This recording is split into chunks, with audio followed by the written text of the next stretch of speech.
এটা হলো বেশ্যা নারী। আমি জামাত ইসলামকে বেশ্যা নারী বলে আখ্যায়িত করলাম।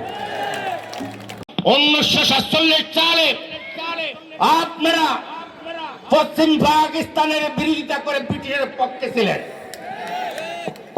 1971 সালে বাংলাদেশের স্বাধীনতার জন্য বাংলার 7 কোটি মানুষ সংগ্রাম যুদ্ধ করতেছে, তখন আপনারা পাকিস্তানের পক্ষে ছিলেন।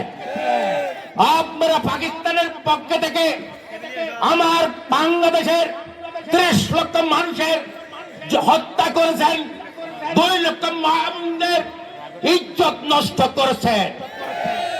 যখন 1946 সালে কি হাল ধরেন এই স্বৈর শাসকের সাথে অগণতান্ত্রিক রাষ্ট্র পরিচালনাকে গণতন্ত্র প্রতিষ্ঠার আন্দোলন সংগ্রাম লিপ্ত হয়, তখন জামাত ইসলাম এই 1986 সালে জাতীয় পার্টির সাথে হাত করে নির্বাচনে গেছে। সেদিনও আপনারা জনগণের বিপক্ষে গিয়েছেন। তার পরবর্তীতে কখনো বিএনপির সাথে যাই, কখনো আওয়ামী লীগের সাথে যাই। বেশ্যা নারীর ভূমিকায় অবতীর্ণ হয়েছে। এক সময় আমার কুলোটেন, আরেক সময় আরেকজনের কুলোটেন। এটা হলো বেশ্যা নারী। আমি জামাত ইসলামকে বেশ্যা নারী বলে আখ্যায়িত করলাম।